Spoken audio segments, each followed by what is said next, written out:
This episode of the Book of Very, Very Bad Things podcast has been brought to you by our sponsors at Sweet Cheetah Publicity.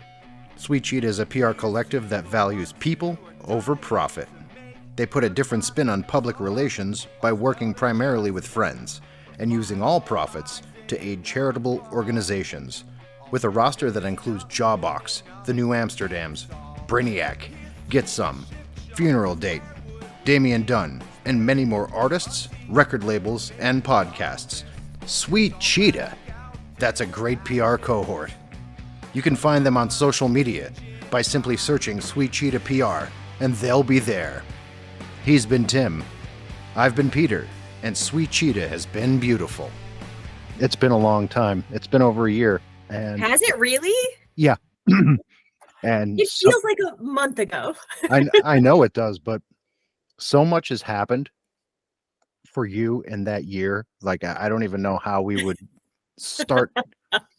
I have to say, though, since you've been on last, I've been glued to enough. I think what you do is so important and prescient. And to me, it makes a lot of sense that someone would be like granting that platform in our punk rock space.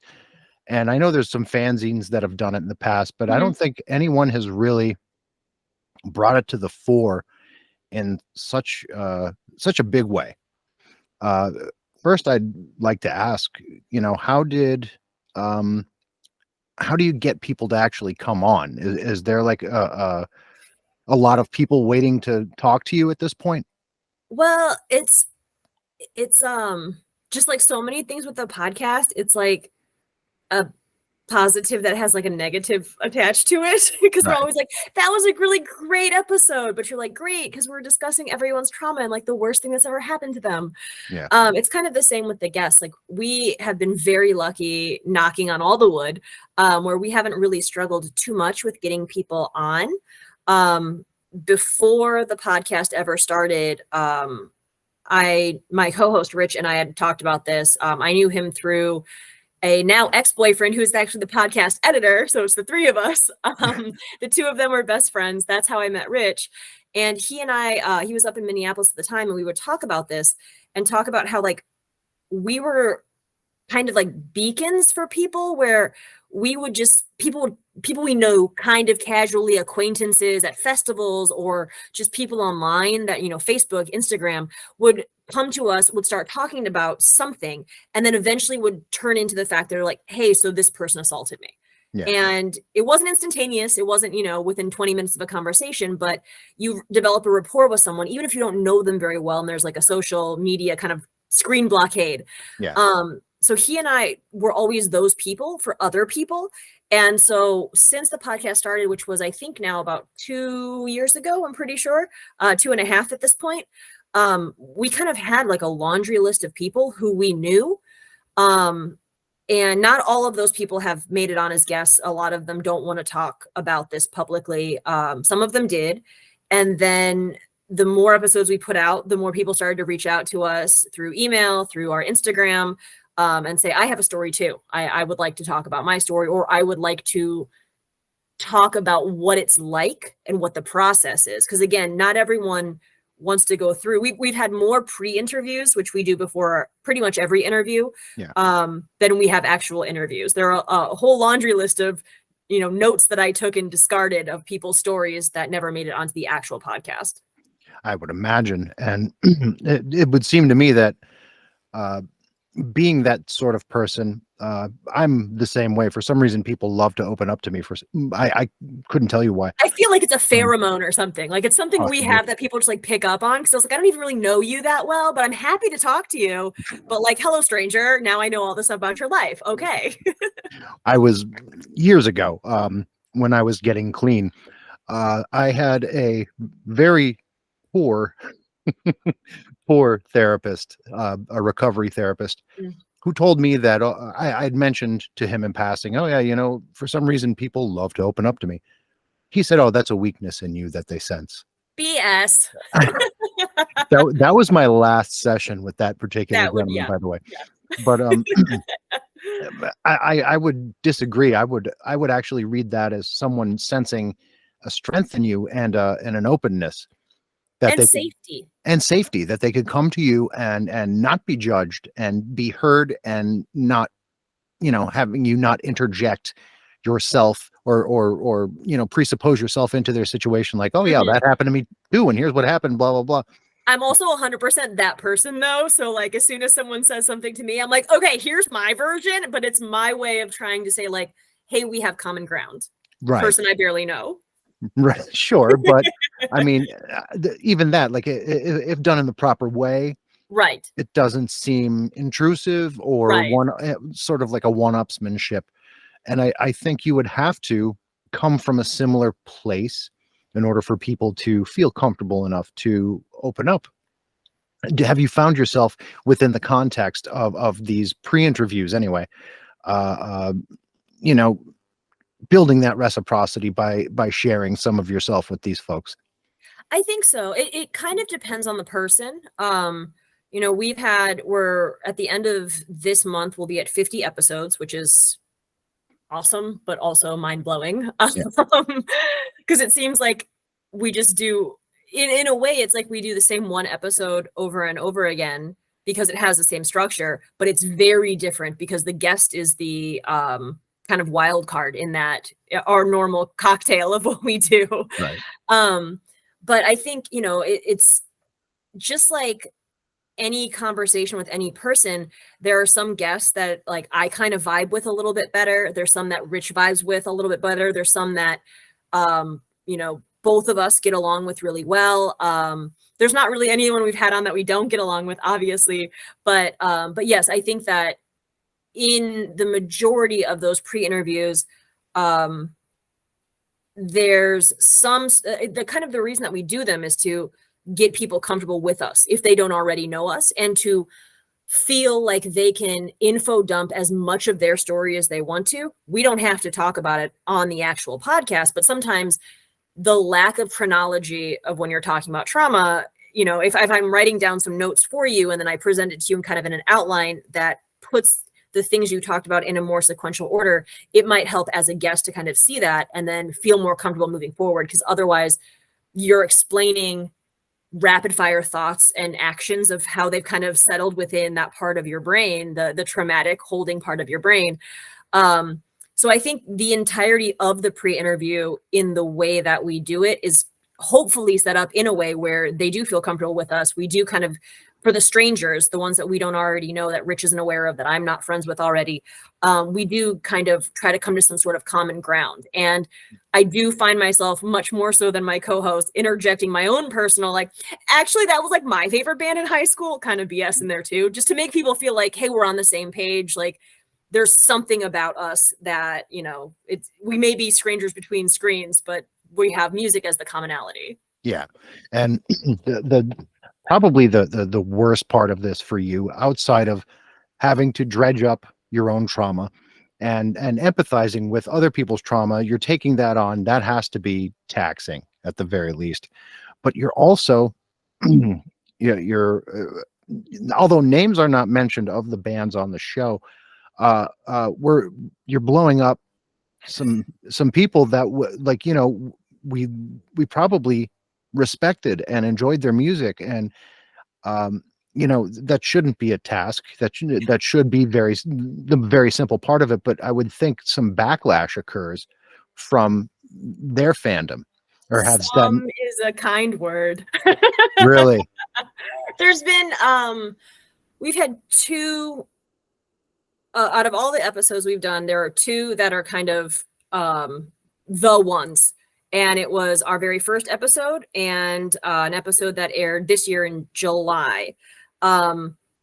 They had the opportunity to have the same footprint, but the fan base and the people's kind of public opinion changed the outcome of one versus the other. So the one that happened in July was very much, yes, we believe her. Fuck this band. We're done. How dare you? Fuck off. Yeah.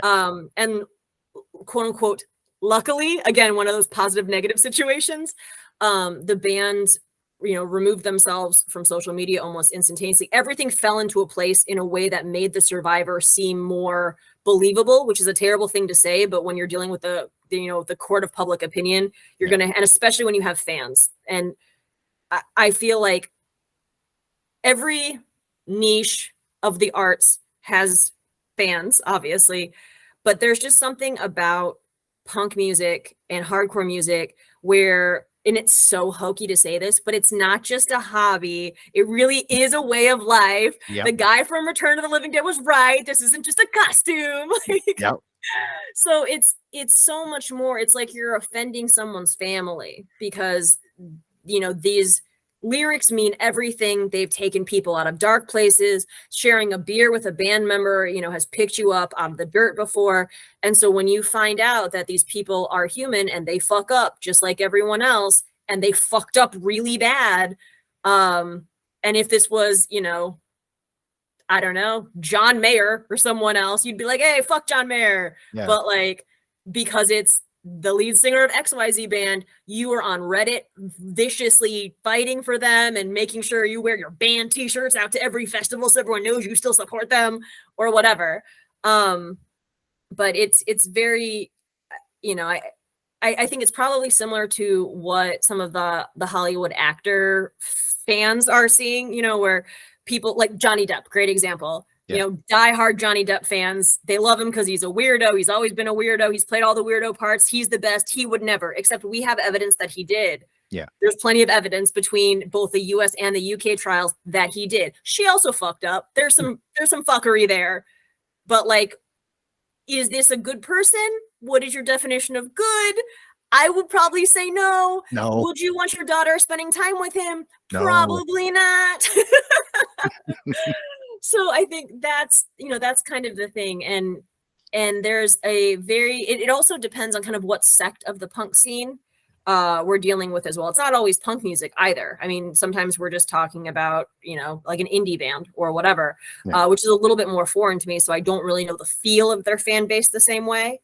Sometimes it's really small local bands. A person who came to us in our DMs or our email, and Rich and I sat down, we had a conversation with them. We know, they're friends with this up and coming band we're kind of aware of. Like, it's not always heavy hitters, but it's important to get their story out no matter what it is. And you're always going to have the fans that are like, I refuse to believe because they saved my life, which right. is always slippery.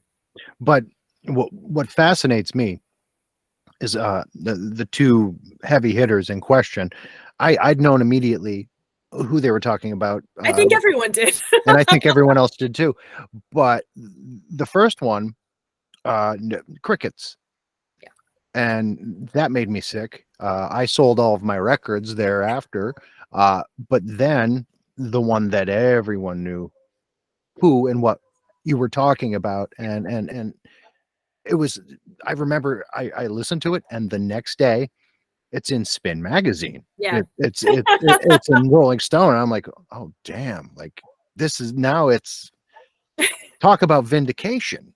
I mean, yeah, it was weird because Rich, again, he lives up in Minneapolis. I'm down in Chicago. So we have only seen each other in the past few years, like once or twice in person since the podcast started.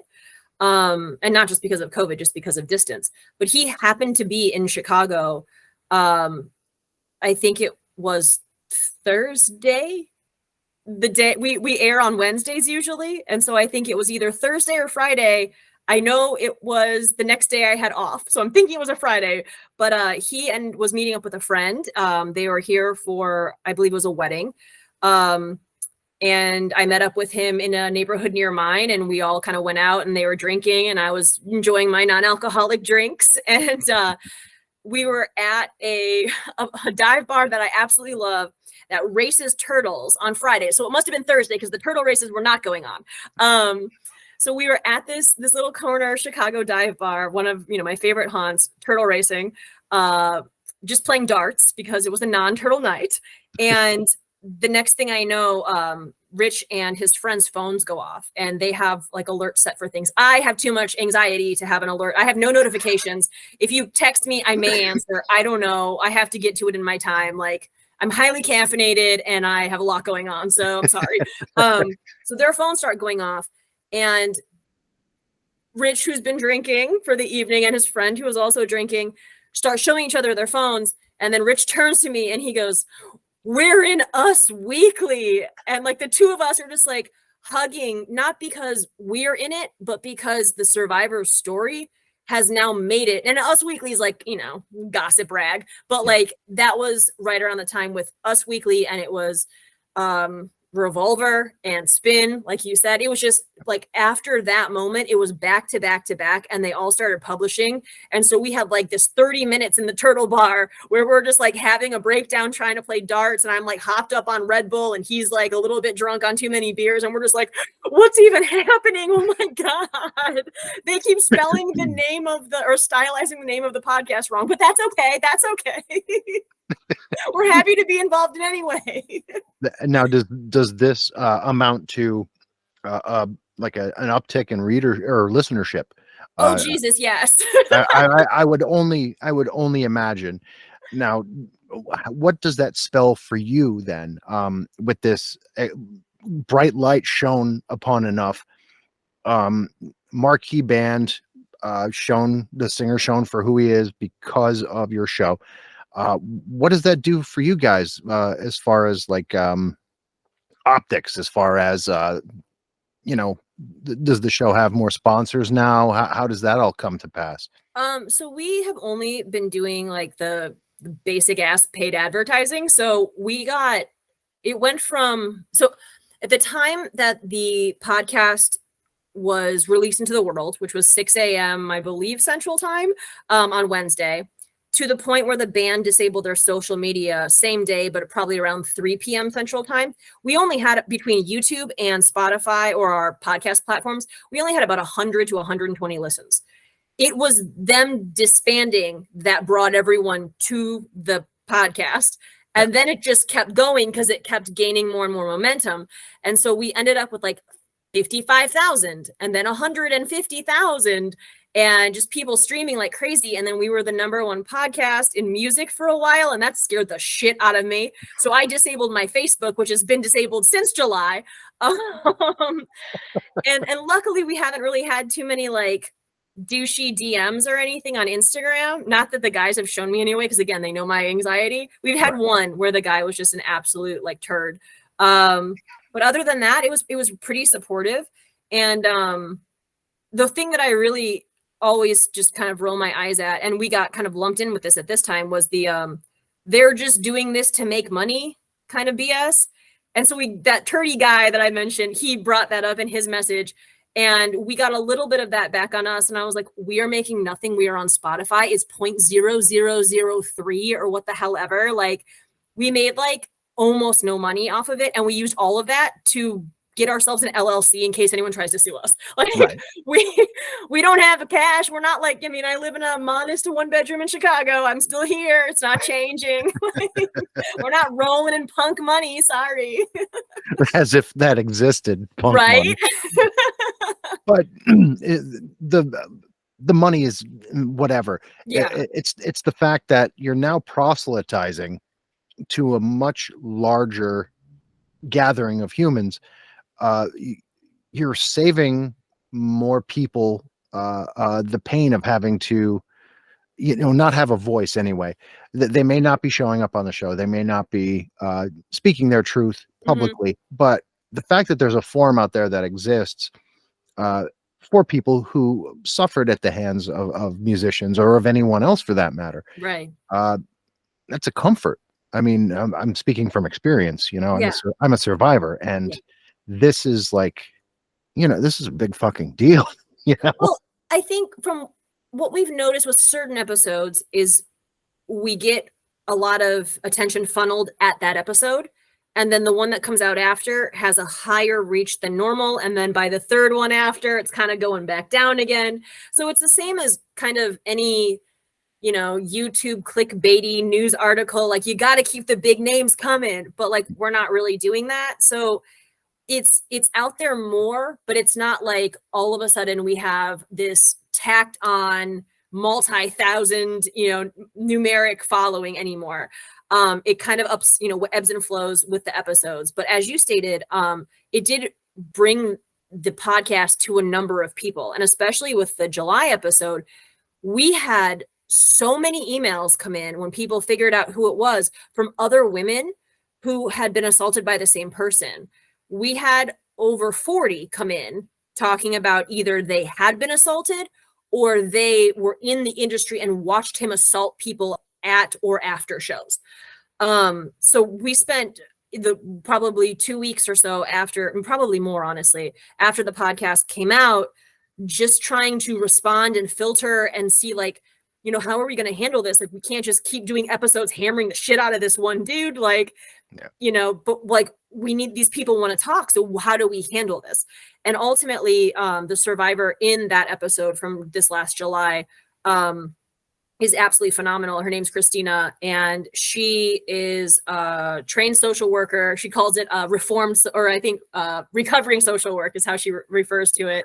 And she does other types of therapy for people. What she ultimately ended up doing was forming something called the Punk Rock Therapist, where she and a number of other women in the music scene have come together and are offering therapy for people who not just are victims of this person, but just who need someone to talk to in general. In addition to that, she, with a little bit of our help, but really not that much, kind of whipped together this group of survivors that had all been assaulted. And this is international. There are people in Scotland, there's someone in France, there's someone in, there's at least 2 people in Australia, and there's a shit ton in the US. And she was able to kind of bring them all together, and they formed this kind of survivor web network where they're all talking to each other. You see them as friends around the internet. They're like liking each other's posts on Instagram. They're supporting each other. They're sharing each other's stories. And ultimately, because of all of that, an article came out in both online and then in print in Rolling Stone that had a number of the survivors, including Christina, talking about their personal experiences with this person that date back to like 1995, I think. Oh God. Yeah. And here's the thing too. They're from another side of the state, but still, like, they're a Pennsylvania band. They're like a part of our nationalists, kind of like zeitgeist. And what they had claimed to stand for is the part that I find most glaringly disgusting, because they have feminist songs. They're supposed to be like a pro-feminism, real wolf in sheep's clothing kind of situation. Yeah, and what it really makes me ponder is, how did the rest of the band not know about this? There's a number of survivors who reached out to us who told us that these people saw, the band member saw, the tour manager saw, the crew saw. Like, there's no way that when this person brings 2 underage girls, or vastly different age, I guess, if you're in your 40s and you're traveling around with some 18-year-olds, like, okay, legal by definition. Yeah. But I don't know what the fuck you have in common. I don't have anything in common with like a 25-year-old, and I'm 37. I don't know what the fuck I would have in common with with an 18-year-old or anyone younger. But when they, hop onto the van to grab 2 bottles of wine to take them off to a hotel room, like, who sees that? Who's on the van? Like, who's in the bus right now? They know. There's no way that they don't know. And making these comments, they made some public statements stating, we had no idea. We have a number of people that said they definitely do. And I've been in bands, and I don't care how big the tour bus is, you know what's going on with the other people in the band. If it's a one-off, okay.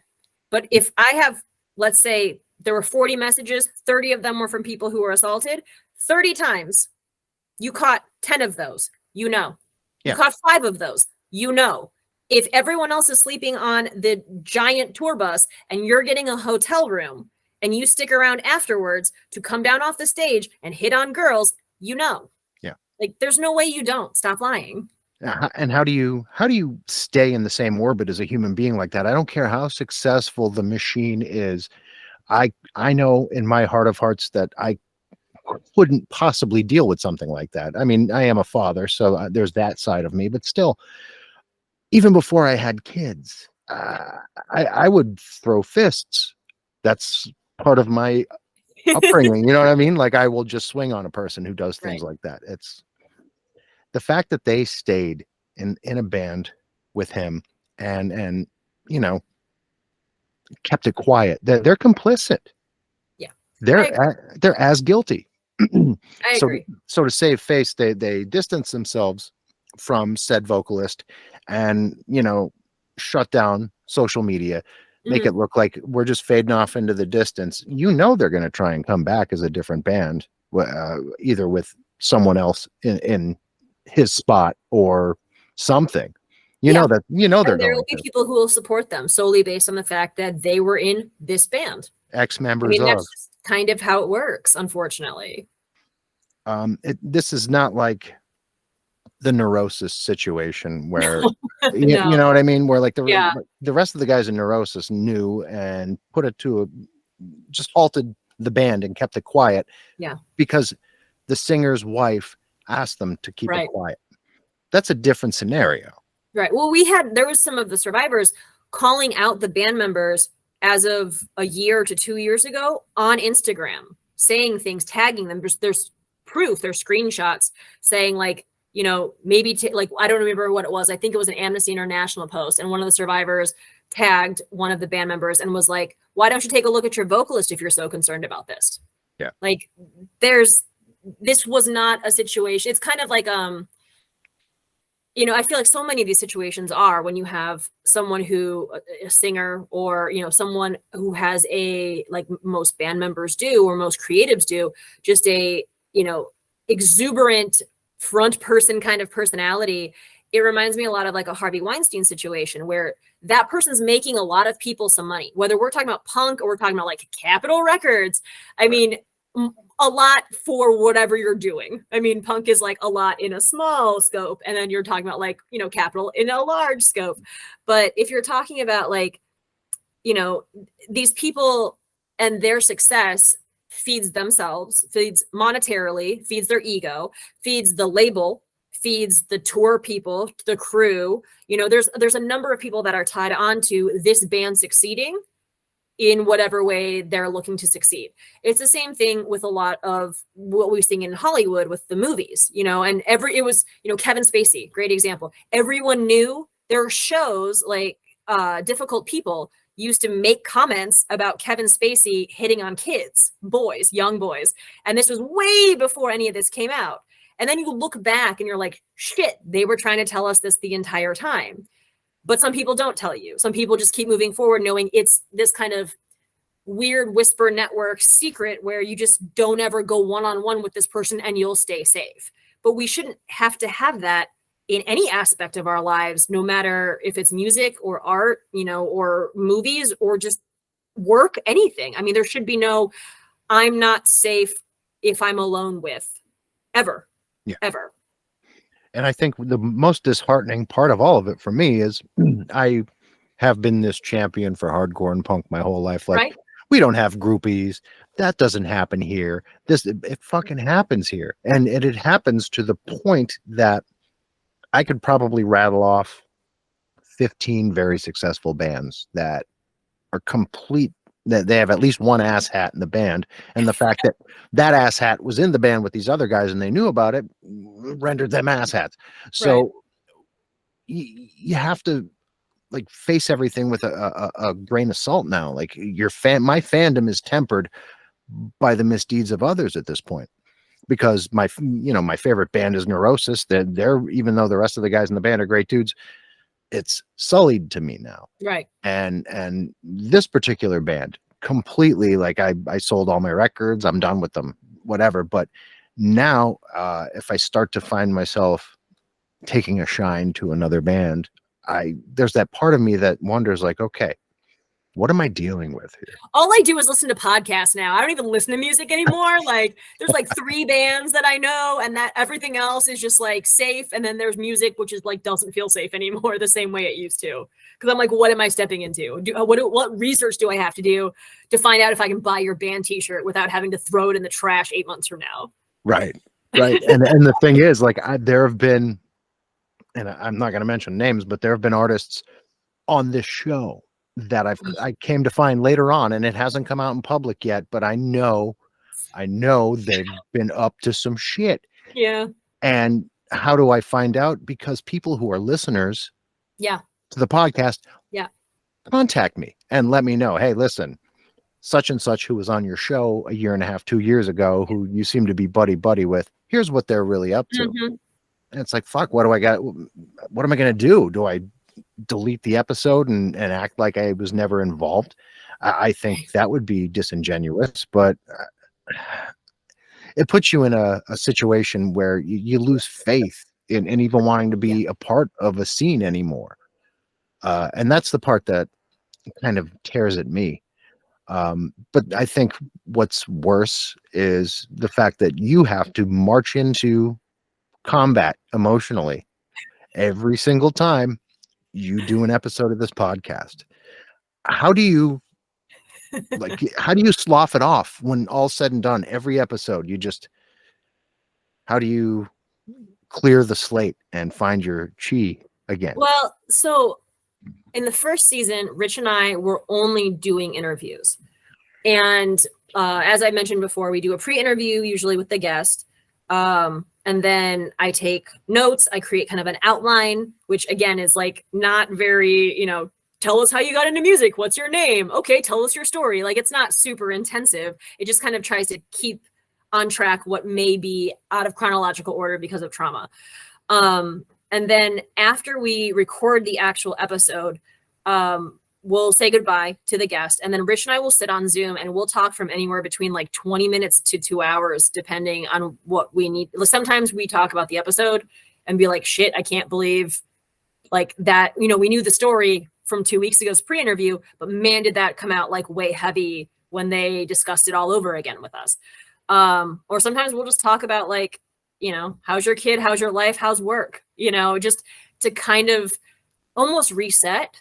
And then at that point, when the laptop gets, shut down, then in my head, I'm like, okay, it's time for me to like, just kind of compartmentalize what that is. In addition to that, I actually started going to grad school this year for social work. And so one of the things they teach you in your first semester is how to embark in self-care and not get compassion fatigue. Because as a social worker, depending on what really any of the sects of social work that you go into, is a lot of dealing with people who are getting screwed by the system, people who have a lot to talk about, and you may not be able to help them because you might not have the expandable resources that are required to give them exactly what they need. So a lot of it's problem solving and trying to figure out how can I get them as close to where they need to be as possible with almost no resources. So they teach you in the first semester, apparently, a lot about like how to take care of yourself and how not to do basically what Rich and I did for the first year of the podcast, which is just interview and like burn out and freak out and have a lot of like panic and anxiety. And I had mentioned the first year versus other years. The reason I brought that up was because what we started to do was we wanted to generate more than one episode a month. And some people were really excited about the podcast, but said like, I can't listen to this. This is too much to sit and listen to someone's complete, traumatic reliving of an event, or it's triggering me in what's going on. I don't know what your episode's going to be about. Can I get a transcription? And we were trying to figure out what to do to kind of feed the audience what they want/could tolerate to make sure that it's as expansive to everyone as possible. So we started doing what we call subtext, which is like a 10 to 15 minute short episode. They started off as kind of like, let's talk about consent. Let's define some of the words that we talk about, or like, why is the patriarchy bad? Just kind of beginner stuff. And then one of the things that we found to be just so prevalent was all of the famous artists, and now we also kind of moved into actors a little bit in Hollywood that have been going to trial and getting outed, and most trials get dismissed, but not you, Danny Masterson. But those types of things. And so we've been talking about those more and more, and kind of leaning into the legal aspect of some of this, because there's so little retribution for the survivors. And I'm not talking about retribution like, burn them at the stake kind of shit. It's more like I want an apology, or I want you to acknowledge what you've done to me. That whenever we can talk about someone kind of having to face the repercussions of their actions, that's what we started to kind of try to do in subtext, to show like little victories, little wins, or how these things are working their way through the system, and that there's hope at the end of the tunnel, or light rather. Yeah. And even like on top of the subtext episodes, like you got into things like with Lizzo, which I found completely compelling because I hadn't known. My ears are not You attenuated. didn't know about Lizzo? I didn't know about Lizzo. So the only thing I'd known about her was she was, you know, a musician, and she was in a movie with J-Lo that I watched peripherally with my wife. Yeah, and you know, I guess it can translate into the feminine as well, to be predatory, obviously. But my experience is most predatory human beings have been male. That's my own bigotry, though, because That's the standard is not the right word. But the statistic, there we go. That is unfortunately the statistic, that it is mostly male. Not 100% of the time, but predominantly, yes. Yeah, and you know, it was. I don't want to say refreshing, because nothing about it is refreshing, but it was. It's those positive negatives. Yeah, right. But it was kind of like a point of, you know, it was something to earmark for future listening. You know, like, well, wait, now Lizzo really is kind of a shit. I didn't see that coming, because everyone championed her for being body positive, and hey, Right. that's great, but she was taking it to some sketchy places and hanging with some unsavory characters on top of it all too. uh the entertainment industry is fucked. I don't know where to turn. I don't know who to like. Well, I think, you know, the main thing that it was, because we learned stuff from the podcast too. I mean, we're very different people, Rich and I, than we were back when we started in July of, I think it was 2021. So, I mean, we've learned a lot ourselves, from the guests, from just our own conversations, from reading, from, you know, experiencing. But I think the one thing that has always stuck out to me is, like, everyone fucks up. There's, you know, I could never be a famous person, because I would be crying all the time, because people would be watching everything I do with a microscope, and I would be like ugly in every paparazzi shot. Like, if you see me walking around at like 7 a.m., it is not any of this, and it would be so hideous and scary for me and everyone else. So I feel like, you know, when you have that, not just, you know, actors or Hollywood, we have that if you're platforming yourself in any way. And this podcast has platformed me and my co-host, and working at the website that I run also has platformed me, you know, years ago. So there's different versions of how high that platform goes. But when you put yourself out there, you're in the public eye in a different way than if you just kind of existed quietly, you know, in your everyday. Because of that, people watch what you do, and you're a human, and you're going to fuck up. And the one thing I think that, you know, Rich and I have talked about this before, is that the world is changing, not just technologically so very quickly, but just with what we expect of other humans, and what we demand living in close quarters with people in major cities, or going to shows where you're slammed up against someone. And not everyone is picking up on what the new rules are. And so we are at a time right now where I think we're seeing a lot of this. It's the same with, you know, the Me Too movement that gained so much in 2018 and 19. You're seeing old Hollywood kind of fade away into the demands of something new. I think that's happening on a world basis, definitely a national basis, and 100% on a music basis. We've been waiting a very long time to kind of get everyone up to the same speed, because I'm tired of getting my ass grabbed when I try to crowd surf. Like, Right. You know, and I think that, again, in hindsight, I can name a million things that I've done wrong. And Rich and I both have done a number of things that today we are absolutely horrified that we did when we were 18, 22, whatever the hell it was. But the difference in all of this is that, you know, you need to, what most of the survivors are asking for, what I think a lot of people would want to see is just accountability. Be like, yeah, I fucked up. I didn't know what consent was when I was 22 years old. So like, if they say, you know, if you're inebriated and you have sex, that's not consensual. Right. We want to count how many times I actually had consensual sex in my 20s. My God, like one hand, maybe. Right. I mean, it's a different world. And so you have to understand that the standards are changing and people are getting outed to, it's not, I don't think that people are trying to cancel anyone as much as they're saying, hey, you did this, take accountability for your actions. Yeah. Change what you're doing, move forward, and learn to live around people a little bit safer. And I think that's what we're hearing a lot from the survivors that come on the podcast is they're not out for cancel culture retribution or burning someone at the stake in a witch hunt. They just want someone to be like, yo, I fucked up and I've been working on myself, or I'm going to go work on myself. And until I do that, I'm going to step away from everything to make sure everyone else stays safe. But most people won't do that. Yeah. Instead, we've gotten the same kind of boilerplate. I make a joke on like every podcast episode, I swear, about the like Mad Libs apology that you see on Facebook. That's like done on the Notes app. That's like sent over to your Instagram and then also shared on Facebook, where it's like, I'm so sorry for my actions. I had no idea I was hurting people, or I had no idea that you would be hurt by what I was doing. It's this kind of push off. Yeah. And, you know, it never really does what I think it's supposed to do. It's kind of like the, look, I made an effort, wink kind of aspect. And it leaves the survivor and I think the community wanting a lot more because it's empty. And from someone who, if we're talking music, emotes through, you know, lyrics or, you know, notes.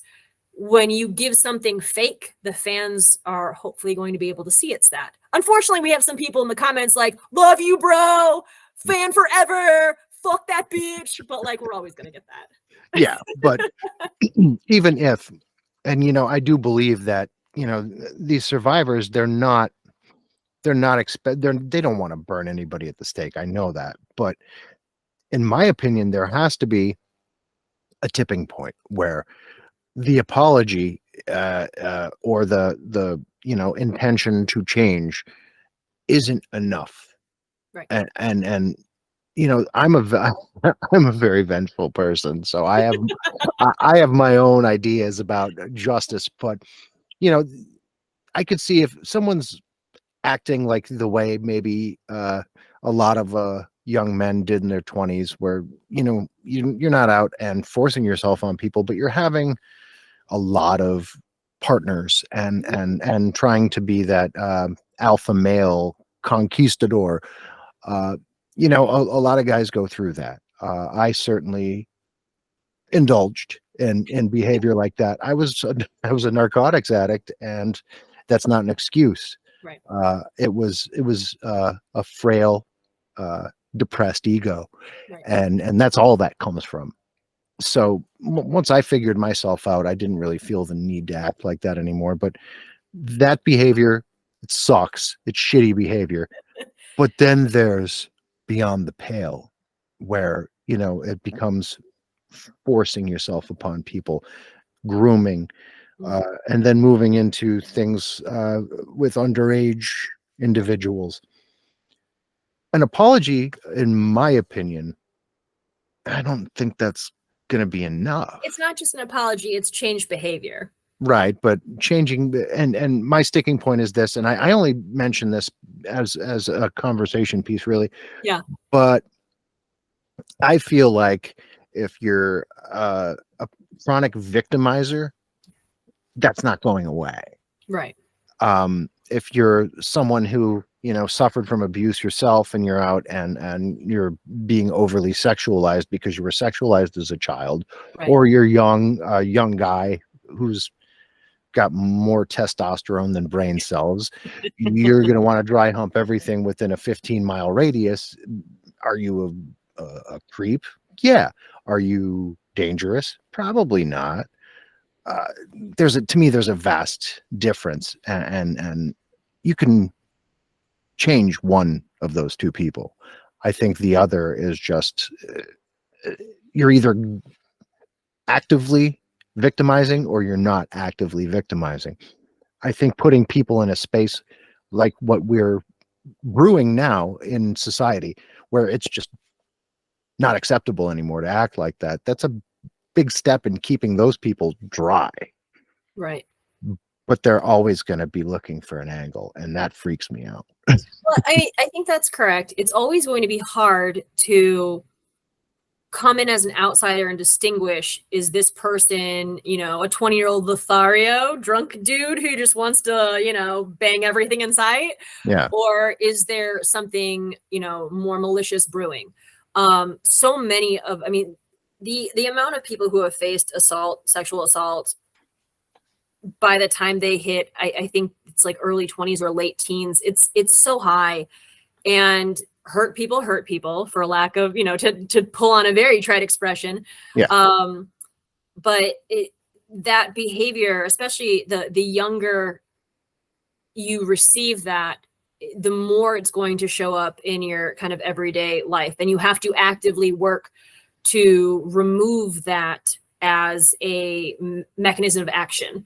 One of the things I think that is kind of in tandem getting us, hopefully, as a community and a nation to where we need to be, is that people are now talking about mental health in a way that they never did before. Mental health was a secret. Mental health was not a thing. You didn't talk about going to a therapist. So then you have people championing going to therapy. And just because, I don't have any technical clinical mental disorders, but I see a therapist once a week, and we talk about all types of shit.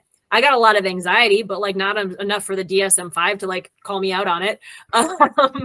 So it helps. It would be why would you, don't go to the gym, or, when you hit later in life and when you're younger, you have a better metabolism. But as you get older and you're just sitting at a desk all day long, you got to get some exercise. And it's kind of like the same thing. I don't really see it too differently. And I think that the world is, especially the younger generations, are talking more openly about their mental health, about making sure, checking in on each other in ways that my generation never did and generations older than mine never did. And so we're all kind of playing catch up for some of these younger generations. But I think that, bringing the mental health to the forefront and working through those traumatic issues instead of stuffing them down until there's no room left inside of you to stuff down more trauma, and then have it barf back up when you're drunk onto another person and be like, hey, here's all the shit someone did to me. Now I'm going to do it to you because I don't know what else to do. Instead of that, let's have it happen, because trauma is going to happen no matter what, try to keep it from, but it's just going to happen. Then deal with it. Learn how to deal with it as it happens, soon after it happens. So it's not sitting inside festering and basically poisoning parts of your body for you to take on the same actions and, kind of, I don't know, regurgitate them onto someone else, like I said, and then hurt them. And then it just have this kind of consistent cycle of abuse going through, all of these people, in all these different manners, because it's like a virus at that point. It's like a zombie virus where it just keeps hopping from person to person, and more people are experiencing it. And if you're not putting a stop to it at some point in that line, it's going to eventually be everyone, right? Yeah. So I think that, learning consent is something that I was never taught, but younger generations are. I was walking the other day, right by this little school by my house, and middle of the day, and there were kids, which I'm not great at kids or ages, but young, maybe 5 or under. And there was one kid who comically kept saying no means no, but he was saying it at the wrong times. Someone was trying to cut in front of him on the slide, and he was like, no means no. And then someone tried to steal something, a ball from him, and he was like, no means no. But they're being taught that. I was never taught that. They must be having a conversation about what this means. And I don't like when you touch me, or here's what this means. I said no. We didn't have that in generations. And I think that it's like a tri-prong attempt to kind of get people, out of the cycle that we're in, which is teaching them about these things at a younger age, helping them deal with trauma and bringing mental health to the forefront. And then you can kind of see, once all of those things settle, who's the 20-year-old who's drunk and who's the creepy bastard in the corner that's like sussing out some, for some drama. Like, you'll have the divide will be easier to assess at that point. I agree. And I can speak to the 4-year-olds and 5-year-olds and their sense of propriety over their own bodies, because just the difference between my children, who are 18 years apart. Yeah. My daughter, she was given some sense of propriety over her body, but like it wasn't really de rigueur to be as rigorous with it as we are now with my son.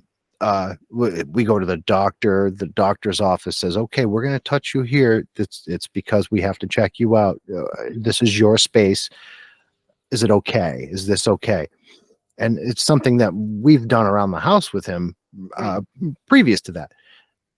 That's, I think, where we kind of need to be in order to, foster a really positive environment for especially a young man to come into the world, because they're statistically the offenders. Right. And it's even more important, I think, for young women, because your generation, my generation, which is 10 years before yours, women were subjected to just the most demeaning shit, like even in the punk scene back then. I vividly remember like being in the pit, and other guys would use that as a time to bray me the breast, or you know what I'm saying. And I like to wax poetic about how we weren't like that, like I'd said before, but we were. The scene was like that. Yeah. As long as there's hormones, it's gonna be like that until we learn how to respect one another. And I think we're getting there. I think the generation after you is really getting there. I have a lot of stock in people younger than me. I'm like, come on, don't fuck this up. I think they've got it. I think they have this well in hand. Yeah, I think so too. Going back and thinking about some of these things, it reminds me of like what I kind of remember of my 20s, which was this whole idea of me being like, I'm a female and I have control, therefore I will act like a male. So like to one up the men. But what I was ultimately doing is kind of playing into the stereotype of like a drunken woman being like, you're hot, come here, let's make out. Like, and do I regret it all? No, I don't think so. I don't remember most of it, so it's fine. But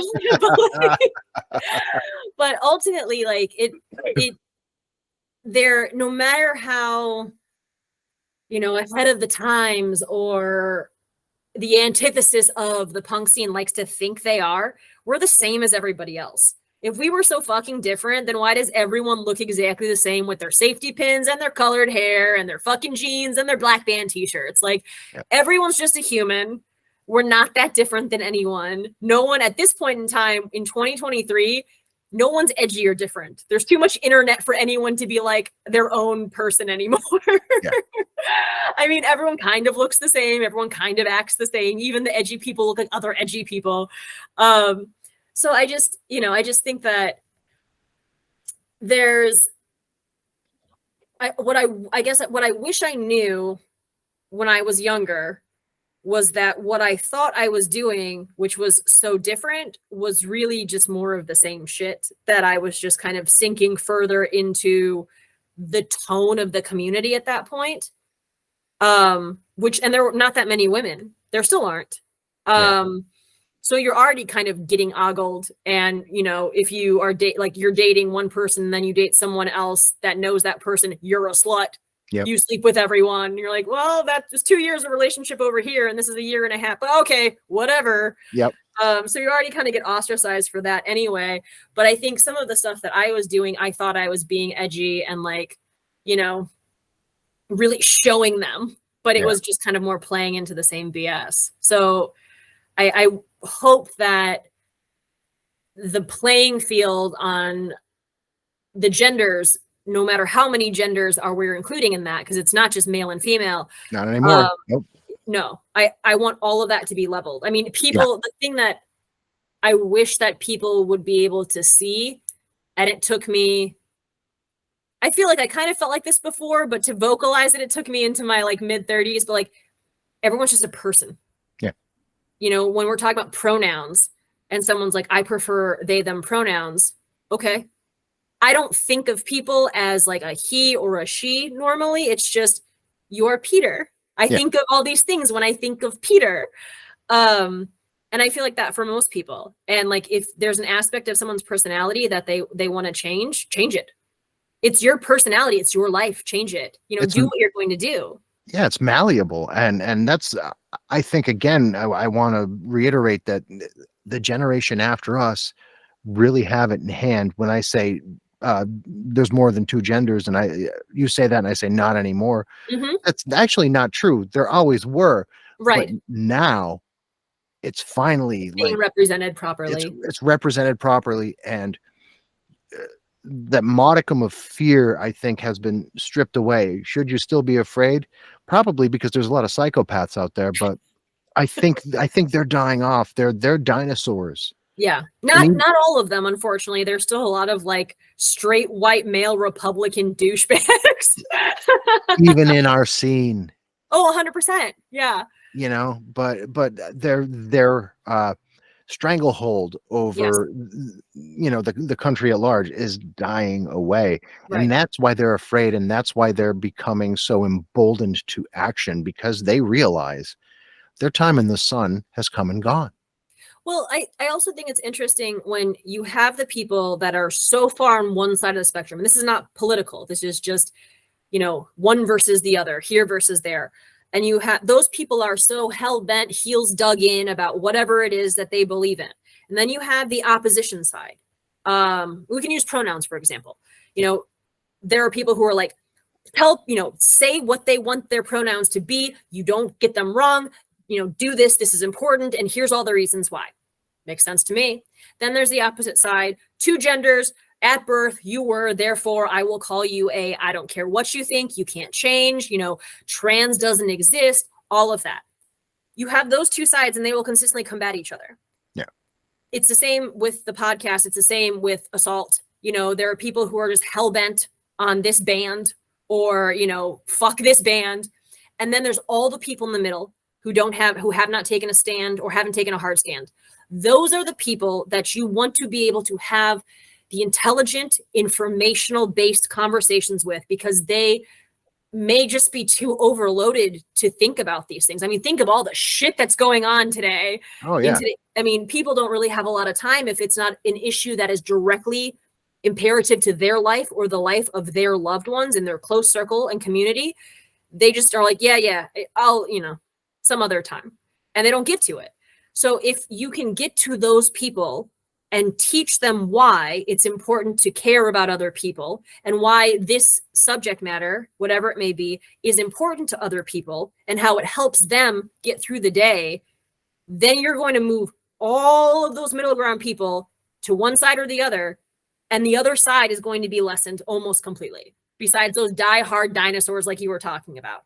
And it's those center people that I just think it's these conversations that we have about, you know, about assault, about, you know, gender binaries. Like it's so much for people because it's so new for people to talk about, even though none of it is actually a new subject. This has been going on for centuries, but we're not talking about it. And it's now time to talk about it. And you're scared, you know, even as like a cis white straight woman, there are things that I'm concerned if I talk about, I'm going to say the wrong thing, because I'm trying to be good and I'm trying to say the right things and I don't mean any ill, but I might misspeak because I'm still learning. We're all still learning and things are changing very rapidly, but it's important to have those tough conversations. Even if you fuck it up, you don't, you know, the first time you learn to sprint, you're probably tripping over your feet, but you're still learning and you're going to keep trying. Right. So like, that's, I think, the importance of having these conversations with people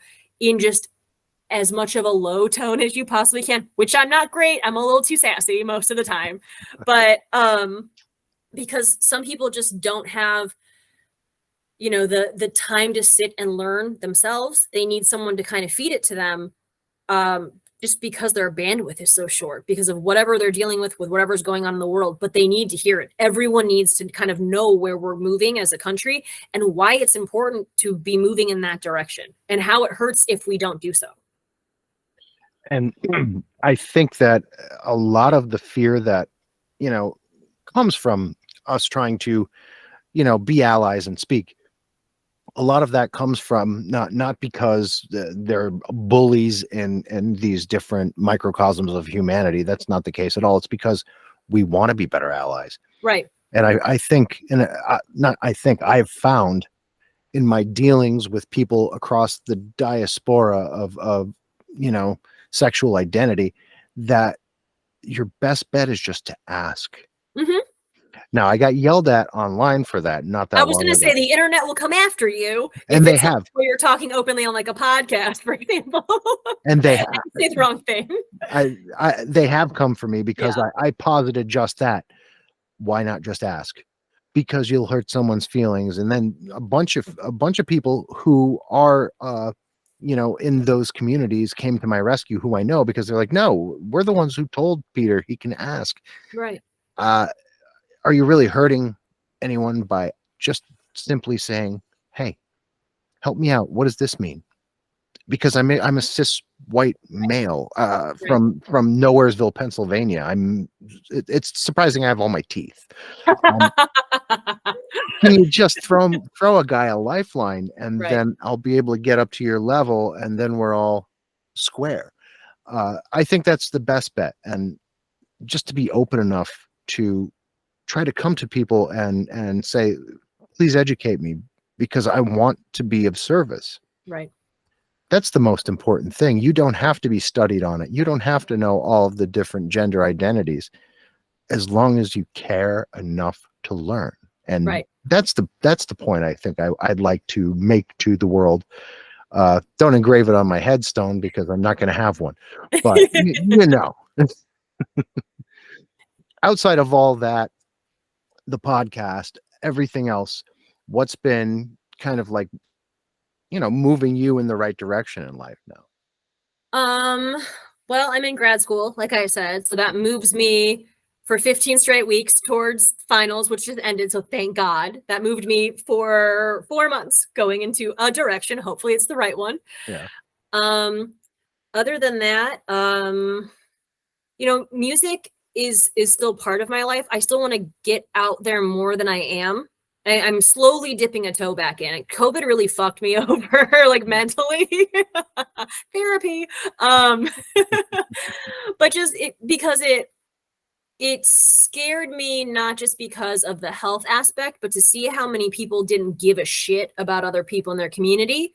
And it really took me back to be like, oh, you're still touring. You're in a DIY band that makes fucking $50 a night, split 5 ways. And you've decided that it is now, April of 2020, and you want to have a basement show of 40 people. Like, fuck you. Yeah. So kind of the same way that you were saying about, trying to be very cautious about the bands that you are supporting, with possible assault, or who are these people really. I kept really close tabs on a lot of bands during COVID. And I'm not quite at the point where I've forgiven some of them yet for some of the stuff they've done. So going to shows has been a slow return. But I love them. And I went to one recently where I was fully masked. I was like one out of 2 people who had a mask, and I ended up being fine. But like, I also got kicked in the head like 3 times during that show from stage divers, and my mask kept like going on my cheek, and I was like, this is the worst time to wear this thing. Just leave me alone. But yeah, they still have a lot of the energy. I'm so worried about becoming like the grumpy old person who like doesn't leave the house, or like stands at the back of the show like, I know, I don't want to do it. I don't want to do it. I am approaching 50 though, so yeah, it's kind of get you a chair. Yeah, just I'm okay being grandpa hardcore kid like this. Yeah. Well, I think because mostly I have my camera with me, so I'm shooting. So I have to be up at the front, at least for part of the time. So that helps me stay engaged. But I feel like such a deep guilt of not knowing as many bands right now as I should because I got so detached. I think it's partially because of age and then partially because of COVID. I just kind of detached from everything that like I'm learning about bands who have had like record breaking albums come out like 2 years ago. And I'm like, yo, did you guys hear about this band? And everyone's like, yeah, fucking everyone knows about them. And I'm like, oh, I just found out about them and I love all their music. So I'm kind of playing catch up. It's very, very slow, but that's still a thing that is going to probably drive me. We'll see what 2024 looks like for that, but hopefully more shows, hopefully less COVID. Well, here's the thing too. I feel like in the past couple of years, hardcore has become incredible again. It's so popular. It is popular now, which is crazy. But like bands like Zulu and Move, trying to think of some of the other ones that have really like blown me away. Like all, people of color and women in like marquee roles in these bands, vocalists, and it's what I had hoped and wished hardcore was going to become in 1992. Yeah. We're finally getting there, and it's not like it was tokenism, but like we had the Bad Brains and Chaka from Burn and Fishbone, like just Yeah. and like how many female fronted bands were there really in hardcore? Donuts, Right. and like maybe one or two others. There wasn't like a massive thrust of it. Now it's all out there on display and becoming incredibly popular. And what a great time. I wish I was a teenager now. I mean, the show that I went to where I got getting kicked in the face was a hardcore show. I was there. I saw Scowl. They were on my like bucket list. So I good. like they were the last one on the bands I found out about during the pandemic or close to pandemic time and hadn't seen yet list. So they were the last one to cross off, and I was so excited to see them. And there were all these, and I'm not a hardcore person, really. I'm familiar, I dabble, I'm not like in it. And there were like, I swear there were like 6 bands before. There were like 3, maybe 4, but I didn't know anything about them. I had no idea. And I was just sitting there or standing rather. And I was watching all of this going on. And I was like, you've got people of all different shapes, sizes, colors, genders, everything on stage in the crowd. Everyone's having a good time. They're actually picking people up that fall down, which is what they say you're supposed to do in punk. But most of the time you just punch down all the time from what I've experienced. And so it was just, and they were all young. I was so old compared to them, but I had a mask on so no one could tell. And I ended up standing next to these 2 really nice guys, one with a camera who probably took way better photos than I did based on the angles he got. And one other guy, his friend, who was just like his like hype man / like super excited in between bands, like listing off all these other bands that like this and this and this. And at the end of the night, we started chatting when the show was all done. It turned out that they're both from my hometown in Indiana, which is like an hour and a half away outside of Chicago. And they're like, we have a sick hardcore scene in South Bend now. And I was like, no, you don't. No, you don't. And they're like, we do. And I was like, am I going to start going to shows in my hometown after trying to leave for like 7 years until I finally left when I was 17 and like just to get away from South Bend, Indiana? Like, but they were so sweet and nice, and they were like really like all about what was going on in tiny little South Bend. So I'm like, maybe I'll end up going to shows there. But it was very communal in a way that punk hasn't felt for me in a while. So that now reminds me of, in a way, the late 80s in the hardcore scene. When I first got there, I was a little kid going to shows. Like hardcore was on Donahue at this point, and my mom was terrified that I was going to these shows. But it was right down the street from my house. We had a very thriving hardcore scene in the Scranton, Wilkes-Barre area of Pennsylvania. There was a show every weekend, so I was constantly going at age like 11, 12, 13. And people were picking me up when I would fall down. I was the token little kid. They're like, yeah, this guy, right? But everybody was doing that. And then the 90s hit. It got really ugly really fast. And I stuck around because I do like the rough music and all of that. But man, now is the best time for that genre of music, for certain. I don't know about the punk end of things. I think it's starting to get a little but hardcore's definitely seen its nexus in this time period. I feel like maybe I just bailed on punk because I just got tired of hearing all the stories. I don't know. And maybe like everything else is just so new and exciting to me because I'm not like ingrained as like 20 plus years involved in it. But like I know ska is doing fucking phenomenal right now. I know like a million people in ska bands and like they're all super successful for whatever successful means again in our community. Yeah. It's fun and the fans are awesome and they're, you know, everything's great. Same thing with hardcore. And I feel like I'm hearing a lot less about punk bands and a lot more of like a lot more hardcore, a lot more kind of ska influenced punk, if we're still talking punk, and just a lot of indie in general. Like things are kind of getting like tonally and musically more towards like kind of an 90s grunge for punk. There's like very radio play alt rock kind of tone that's happening from what I've noticed, at least out of a couple different labels that I follow pretty closely. And I'm not mad about it, but it doesn't give me the same like, oh yeah, let's do this shit that like punk usually does. So those shows like I'm not a big shoegazer or a math rocker, and I feel like this new slower punk is kind of that ilk to me where I'm like, I don't dislike it, but I'm not going to go see it live because you don't look up at anyone and you don't move off the stage. Like, but if we're talking about hardcore and I'm like, this is the energy that I crave. And I was like super energized from that show for like a week where I was just like, this is the best. I love music. I forgot why I love it. Okay, this is it. And yeah, I do have a lot of aging members of hardcore bands on the show. It's just by virtue of, you know, association and whatnot. Yeah. And I think most of us agree that, you know, these younger bands, this is the best time ever for hardcore, A, and B, who's to say that some of these bands from back then that are now active or still active, like As Friends Russ, Damien Moyal's band, he said, who's to say I can't make the best hardcore album I ever made in my late 40s, early 50s? Of course. I said, you know what? Yeah, you're probably right, because there's no, we don't have any examples of anyone doing anything outside of that.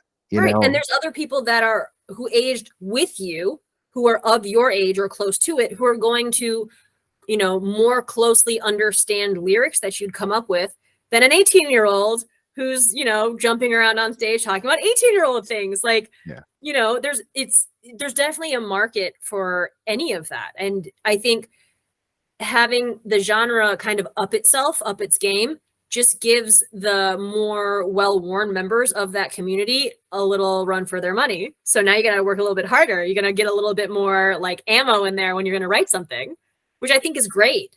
Oh yeah. But I think there's a negative to this too. That being, a lot of these marquee hardcore bands that haven't made a return or never went away, a lot of them have they've gone so far from where they started that now they're Trumpish. Yeah, like that's not wrong. There's something that happens to white men in the like music community of our sect, not just hardcore, but punk as well, where like you get to a certain age and you have like a choice of like this side or that side. And one of them is like staunch Republican douche. Yeah. And like a lot of people seem to take that route. And I think, you know, they talk about like when you get older, you're going to become more conservative. And I was like, I feel like maybe they will. I don't know. Like it depends on the person, I think. But there's definitely a lot of people that will still wear the shirt, will still, you know, shout along with the fist up in the air, but then 100% will be in the voting booth going, you know, fucking abortion. No. Women's rights is bullshit. The older I get, the more liberal I get. Yeah, me too. I just get angrier. But like I'm not angry like when I was a little kid, like running around and headbutting people in the pit. Right.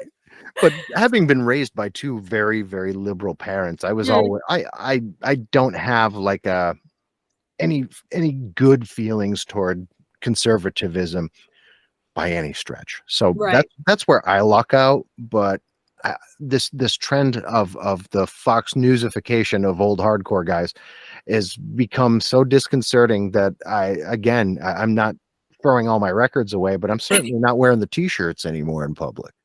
Well, you brought something up and I just started connecting some dots that I never had before. And it's these type of people, not just hardcore, but punk as well.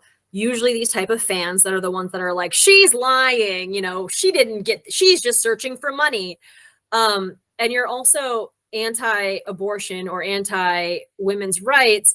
It's a very specific mentality of like, you don't get to do what you want with your body no matter what. Like, I get to do what I want to you no matter what. And it's interesting that I never kind of put those together before, where you've got this Trumpification of hardcore and punk people.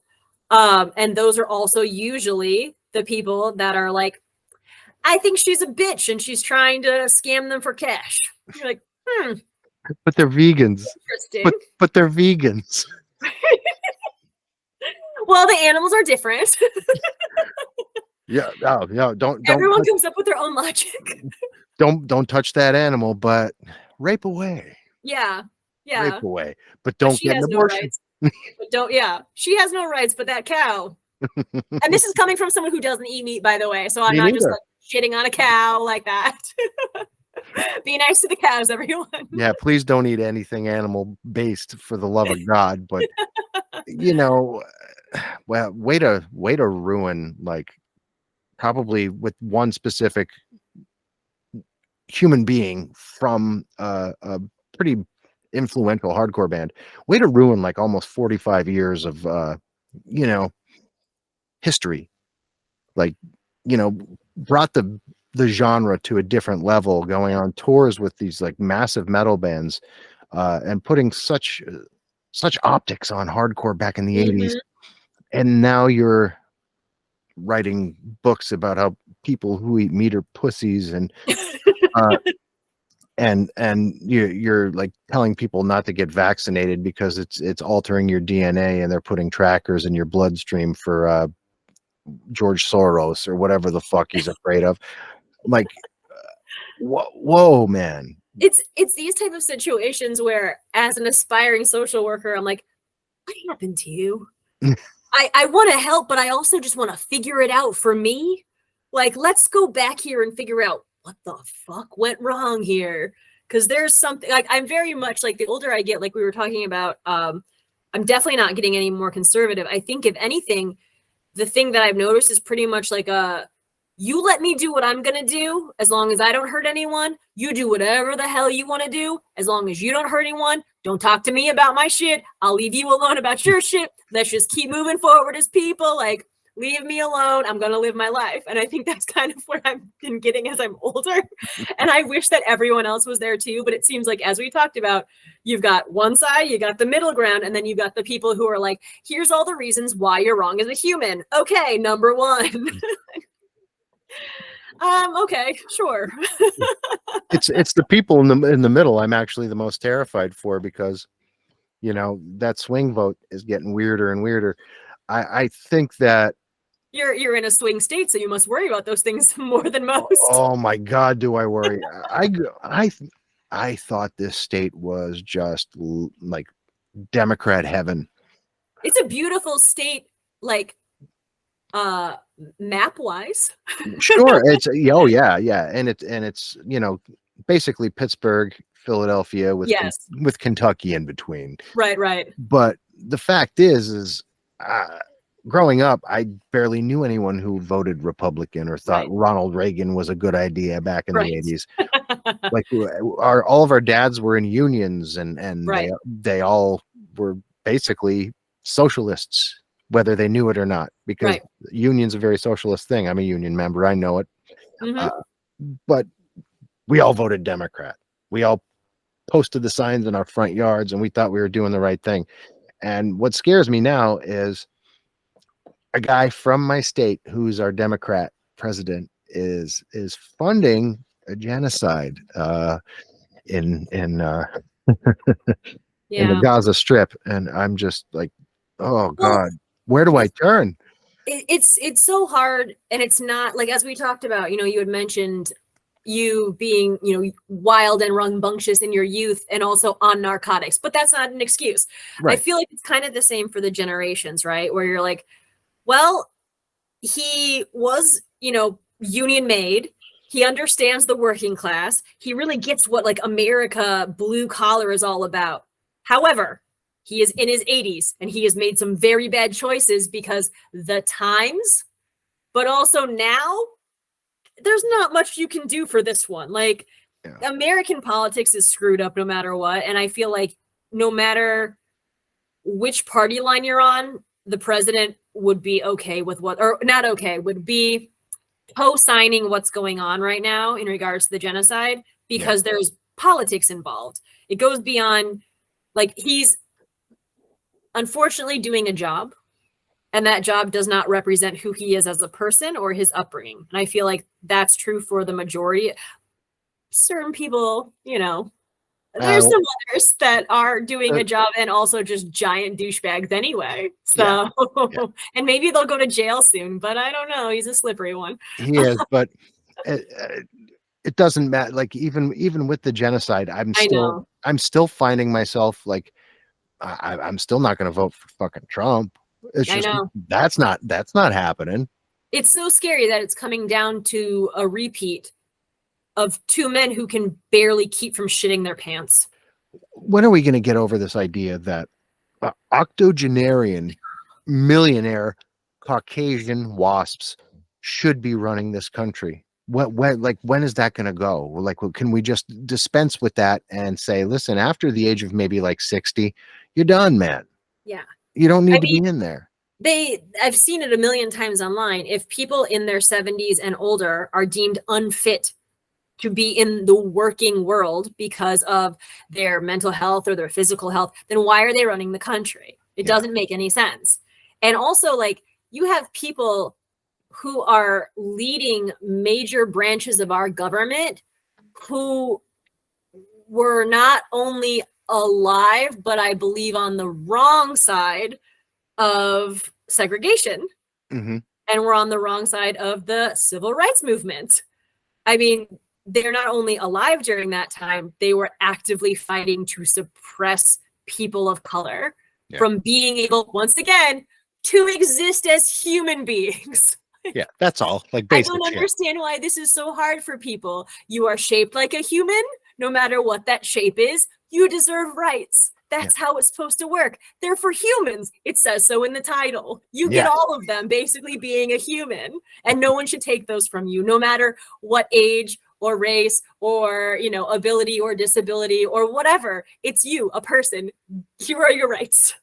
And what I find really fascinating, and you'd never believe this in a million years, but it happened. Black Dahlia of the Dwarves was just on the show a couple weeks ago. Talk about someone who one would think in his private life is not going to be very, maybe people would think he's a pretty liberal guy, but I doubt it, because the content of their music and things like that, you would think this guy is, he's not down with women's rights or anything like that. You'd be so wrong, though, because everything we talked about, like, he's like, the band's like a Russ Meyer film. You know, it's like Valley of the Dolls. But when we got down to the like meat and potatoes of what he really believes, he was very much a liberal. So much so that when I brought up about, you know, my misgivings with Biden, he's like, well, listen, I'm not going to get into it with you, but I disagree with a couple things that you said. But regardless, yeah, we shouldn't be there. It's a bunch of bullshit, but I'm still going to vote for him because he's not Donald fucking Trump. And I was like, you're all right, man. God damn it. I can't find any fault in that. No. I mean, it's unfortunate that that's our option. Yeah. But if it is, it is. And that's where I think a lot of us are going to end up. I find it more problematic that you're like, that someone would be like, I don't like either, or my vote doesn't matter. Our votes matter, but they don't matter. Kind of, sort of.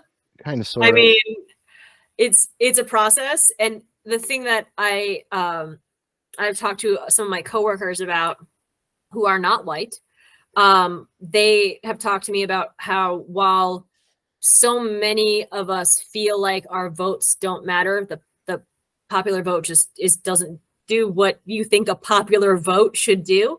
Yeah. There are so many people, you know, as a woman, I should vote, think of all the people who suffered and sacrificed to ensure that I could. And the same thing with Black people. Like, you know, there's so many people of color, so many different non-white men. Sorry. Yeah. I mean, so many people had risked so many things in their lives to ensure that this one thing is something that we can partake in, because at the time or in their minds, that was part of democracy. It might not be that part of democracy now, but it's still an action that kind of serves them, their memory in a way. And, you know, even if my options are garbage, I'm still going to vote for the less garbage of the two garbages. But I think, you know, to kind of put a fine point on it, that's the thing I have the biggest misgiving with, is the fact that I'm constantly put in a position where I'm not voting for the person that I really feel passionate about, but the lesser of two evils. And the only person I've been really passionate about in the past like 15, 20 years has been Bernie Sanders. That's the one. And they would not let us have him. No, but I also have read that he probably, from what I've seen, is not on the right side of the things with the genocide going on right now either. So again, politics at play, but overall, the less of all of the evils would have been Bernie Sanders. Yeah. Ultimately, again, with my theory of leave me alone, I just feel like, you know, maybe we just put some sort of like very beige, like non-confrontational person just sit there for 4 years and let the country just kind of autopilot shift and give us all a break for a little while. You know, no meetings with other heads of countries, no saying dumb shit and falling down the stairs on national television. Like, just let us coast and figure out our own shit internally. Maybe racism will work itself out if someone's not at the helm of this monstrosity. Like, I don't know. That's my hope. That, I think even at that, we'd be asking for far too much change. Yeah. Because they weren't in some skull and bone society in college, Right, in right. an Ivy League school together. But listen, to kind of put like a point on the evening, and to give you your 10 minutes here. If you were to speak to a young version of yourself, what would you tell them about what life has been up until now? Well, first I would be like, all right, wake up. Come on. Come on. You gotta have to work in like an hour anyway. Here's some coffee. I know you're hungover. Just listen to me. Okay. Focus. All right. That's how we start. I think what I would see, it's a crapshoot because I never listened to anything when I was young anyway. So anything I say is going to be the antithesis of whatever I would do. So maybe I'd have to like reverse psychology myself. But assuming that I actually listen to my own advice, I would say that, and this is a really tough one because people said this to me for years, and it wasn't until it worked its way into my system, on my own terms, that I really was able to kind of let some of this go. But stop giving a shit about what anyone else thinks ever. Like, they don't ride with you to the end. You are the only person in your entire life who is there from beginning to end. And you should always walk out of your house feeling confident with who that person is at that moment, at that day. And if someone gives you a side glance, be like, fuck off, and just keep going.